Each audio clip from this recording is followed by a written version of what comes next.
What happens if Stripe suddenly shuts your account? Your business can grind to a halt, but there is a way to avoid that. Here's what I'm doing. I'm making a quick backup plan in Google Sheets, listing alternative payment processors. This gives you a clear view of your options if your main processor stops working. To actually keep payments flowing without interruptions, EasyPay Direct automatically routes transactions across multiple accounts.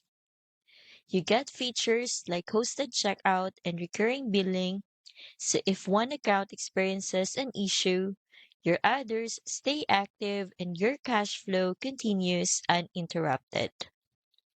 I've linked EasyPay Direct in the description so you can explore it. Plus, you also get optimized setup guidance and tools to lower decline rates for smoother payment processing. Getting started is simple. Just complete the sign up form on the EasyPay Direct page. It is a beginner friendly way to secure a reliable merchant account for content creators, coaches, or info product businesses. Check out the link below to get started today.